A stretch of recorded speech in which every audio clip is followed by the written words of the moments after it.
Hey everybody, welcome to the Megawatt Home Renovation and Electrical channel. My name's Trevor. This is the man with the plan. This is Matt. How's it going? Megawatt Matt, we call him. And welcome to our first video on the channel. Today we're going to be talking about home renovations in Edmonton, hiring one contractor to handle your project. So that is the topic for today. We're going to make sure that you guys understand what the importance of that and why it can help your project to win instead of turn into a bummer. All right. We have a quote from Benjamin Franklin. The bitterness of poor quality remains long after the sweetness of low price is forgotten. It means a lot. That quote means a lot. So it's huge. I got a stat from RBC Economic Report. The majority of Canadians research pricing before hiring a home service professional for both major renovations and repairs, 88% and 83% respectively. So people do their homework in Canada, which is a good thing. So tell us a little bit about the topic and your experience there. So I've spent a lot of time with like project management designers, design teams, and these are all people that are helping me behind the scenes to basically serve my customers better. The most common thing that my clients wish that they would hire me instead of trying to piece all of their contractors and trying to line up all the trades and trying to find out who the contractor is going to be the best fit for them. Instead, they just say, hey, we should have just hired you with your trusted group of people and move forward with the smiles and enjoying our project along the way. So makes a lot of sense. All right, so I'll dive in with some questions. One, is there a set guideline for hiring a trade? Yeah, there actually is. So a big thing is accreditation, making sure that they have all of their certificates, making sure that they have all of their business licenses to operate in your area, because you may think, oh well, we're in Edmonton versus Calgary. But there are different things, like for electrical, there's different things for floods in Calgary that we don't have in Edmonton. So it's really important that your contractors are all vetted by your city. They aren't scared of pulling permits and are able to pull permits. So those are really big things for hiring any trade whatsoever. Some big things to keep in mind when you're hiring for a renovation project, because it's your biggest purchase that you've ever made is your house. It's where you live, so getting the right people for the job is super important. So next question is, what are some of the requirements that you look for when hiring a trade?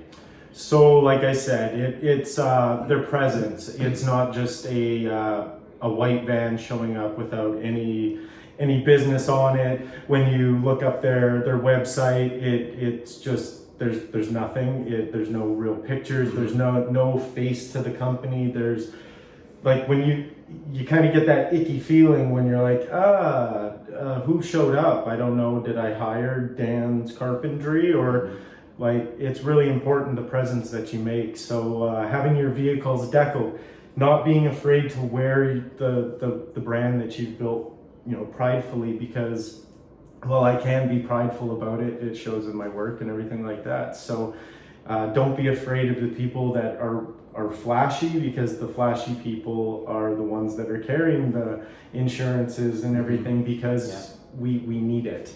So in order to be visible, you need to have your insurances, because when you stand out, people point at you and go, hey, do you have your business license? And yeah, I do, and it's not a problem to show them. So makes a big difference having proper branding and badging on your vehicles and on your staff, so that people understand that you're a real business and you're there for the long haul, not just to get the job and work on to the next one. Yeah, exactly.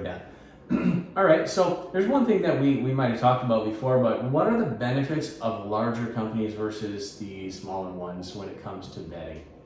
So I find with the smaller companies, it's actually a lot easier to vet with talking with the owners directly.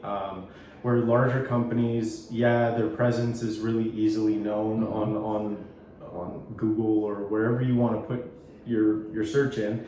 But the problem is you don't have a real face to you're buying just the image, whereas with like a smaller company like myself, that you talk to me, you talk to the owner, you actually, there's a personality behind it. So vetting with a company like a smaller company, it does have its problems with the fact that us contractors can slip through the cracks, and it is sometimes a little difficult, but at the end of the day, it's always nicer to talk to the person that has built everything, that is going to do the work on your house or is going to be the face of the work on your house. So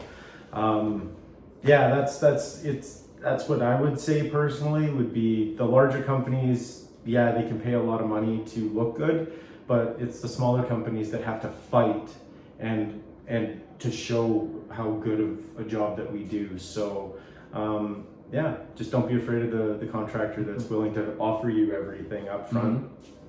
That's my kind of point to it. So all right, so the next question we have is, do you do any online reviews of the companies that you like and that you hire?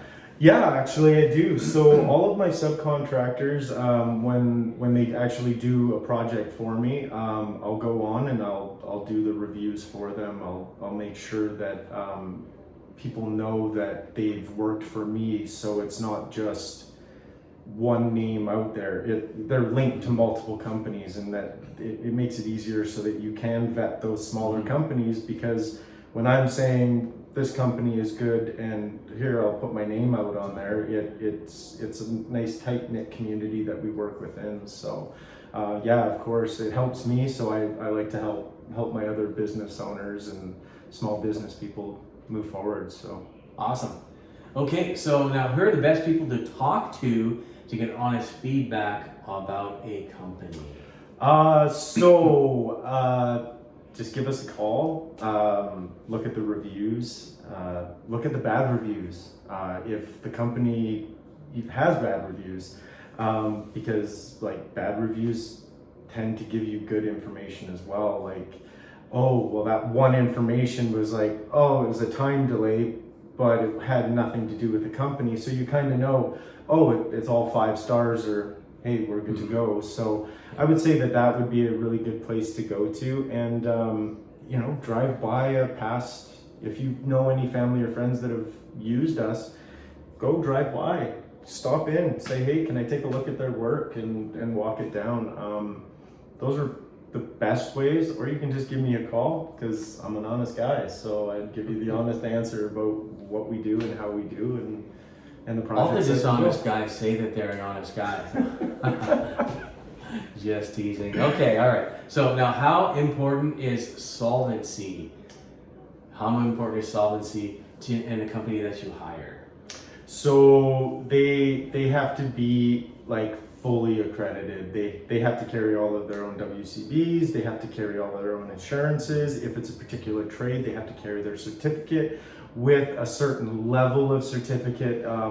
Like, I don't mean to sound pretentious, but when I want my best trades, so I want the guys that have actually tried to go forth and get their red seals and tried really hard to be the best, because I want the best for my clients, and I want that attitude coming forward. So them coming forward and having all of their stuff like right out in the open, that's what I ask for, and there's nothing to hide with them. So making sure that they are up on their bills, their payments, they've got everything hit up and good to go.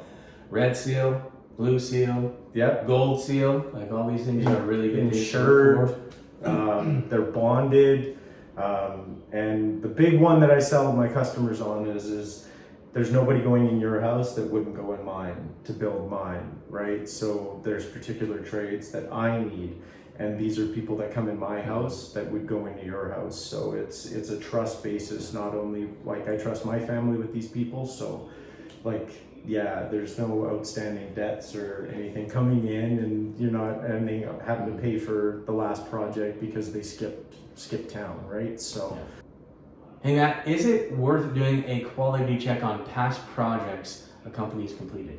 Yes, actually, it's super important, and you shouldn't be scared to show up to take a look at the quality of the work that you've done.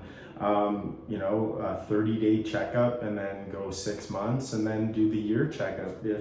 If you start noticing it early that, hey, there might have been something that you guys didn't catch, and hey, it stands out now, well, you can catch it before it causes any really big issues. And believe it or not, things get missed, and it's just nice to go back and check and make sure that your quality is always there. And being a face that goes back and checking shows that like quality is a huge thing for us. So we go back and we make sure that our customers are happy with the product that we've given them, with the lifespan that's supposed to have. So Yeah. Well, that's good because a lot of companies don't. I mean, once they're out the door, they're never seen again. yeah. Not necessarily always a bad thing, but when there are problems and you can't get a hold of them, that's when you've got some issues and some red flags going off, and that's when the bad reviews come out.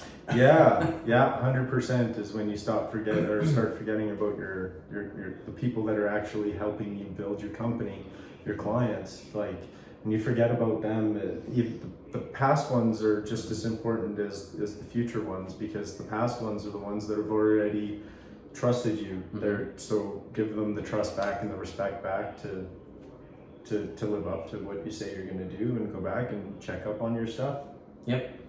All right, Matt. So even after doing all the due diligence on a company, is there another way that you can protect yourself?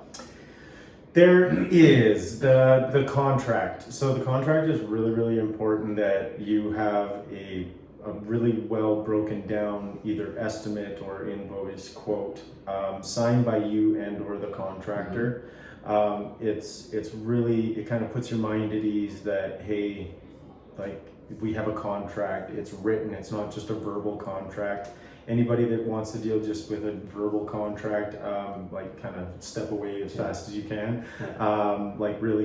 Really like go for paperwork, because if they're scared of paperwork, that means they're scared of an inspector, they're scared of their final work, and they don't care what their quality is at the end of it. So it's a big thing, is get the contract, and then you can even put in forth, like, talk to your lawyer and stuff like that if it's a bigger project, and get a lawyer involved. And your contractor shouldn't be really too afraid of that whatsoever, because, well, we don't have anything to hide, or they shouldn't have anything to hide. So pretty straightforward. But the contract has saved me and my clients big time. So Yep, always have a contract, always get it in writing, make sure that you cover your bases, otherwise could be up thousands of dollars and then having to do the project again. So that's terrible. All right, so the last question is, what do you do if you find out you've hired a subpar trade and they're halfway done the job?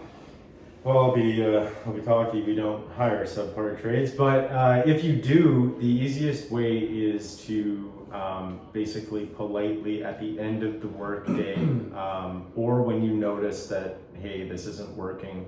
Beginning of the workday is absolute prime, because then there's no hard feelings and they're off the site.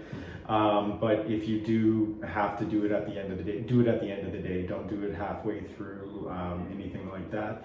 And then withhold the amount that's remaining, that another contractor might have to come in to repair, because it's not your fault that the sub trade failed at what they were supposed to do. So they should actually have to pay for your sub to come in and fix what they said that they were going to do. And that's like a big thing. Like, pay for your mess up. Like, that's my only words on that. Is just withhold the money and pay the new contractor with whatever is remaining, and then you can go legal way with it. But that's the easiest way, is always have payment plan set up so that there's a remaining balance owing for the finishing work, that if they don't finish the work, that you can hire a contractor to come in and actually finish the work, and you're not out any money and time, maybe a little bit of time. That's about it. So. All right, awesome. So Matt, thanks so much for sharing all that information with us today, and thank you so much for being part of the channel, showing up. If you like it, please give us a thumbs up and subscribe to the channel. And don't forget, if you're looking for a good home renovation contractor in Edmonton, call Megawatt Home Renovations and Electric. We'd be glad to help you out, and we'll see you guys on the next video. Thanks, guys. Have a great day.